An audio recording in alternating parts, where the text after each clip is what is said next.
Water and other liquids are far more efficient than air. You can get anywhere between 50 and 1,000 times more efficient just using liquid. There are some challenges that come along with it, but the overall efficiency is definitely worth it. And in most cases, when you get to the higher densities, it's a necessity. There are really three primary styles or different types of liquid cooling we mainly use. It's, we have liquid to air cooling, rear door heat exchangers. There is direct chip cooling, where you actually inject the fluid directly into a heat exchanger that goes directly on top of the CDUs or GPUs, and that direct targets the heat load. And there's also immersion cooling, which you directly immerse the different components inside a fluid. When you have liquid to air heat exchangers, we mainly talk about rear door heat exchangers. You can have passive or active, and that's the difference between passive and active is if you have fans. But they're basically doors that you could put on the back of your rack. You connect your water to them. They're like radiators, I guess you would say, on the back, and they are easy to manage the airflow directly from the back of the racks, and it removes the heat coming directly from the rack. So you can actually temper the room as well as the incoming air. They're easy to install and operate.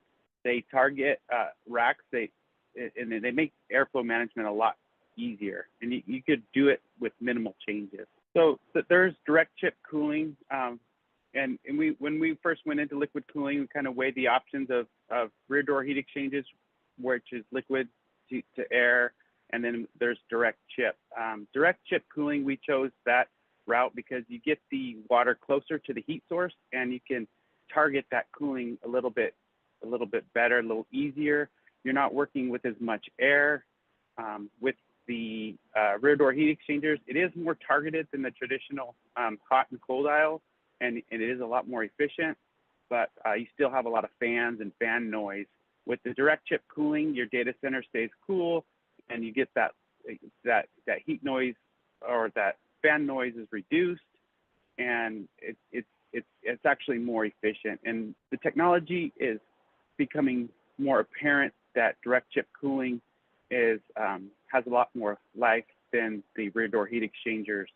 There's a lot of research out there now where they're getting, cooling at over 1,000 watts per chip.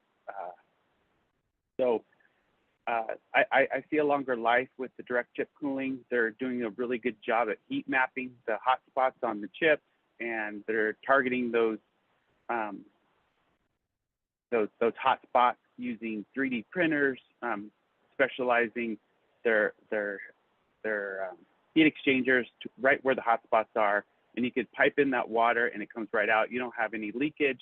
So there's another style of cooling that's being used in HPC, and that's immersion cooling, where you can use higher facility water temperatures and get a higher return facility water temperature, where they're actually able to maybe reuse those waters and repurpose that heat. But immersion cooling is a type of cooling where you can have this big bathtub type of rack where it's on its side, where it takes up a little bit. It's a different style of space that it requires, and weight as well. But this big bathtub type rack is filled with this fluid, and the modified hardware that is used, so everything can be actually submersed in this fluid. And they actually use two different types of fluids to do this. And there's still the leaks, the spills. There's a little bit of maybe a mess that people are concerned about, because some of the fluids are an oil-based fluid, but it gives a really good, being immersed in that fluid is a very good thermal environment for the components to dissipate heat. And there's a lot of interest in reusing that heat and repurposing that heat to save energy. To sum it up, you know what's best for your data center. Here at Livermore, we try to stay close with our vendors. We work closely with them. We know what new technologies coming our way.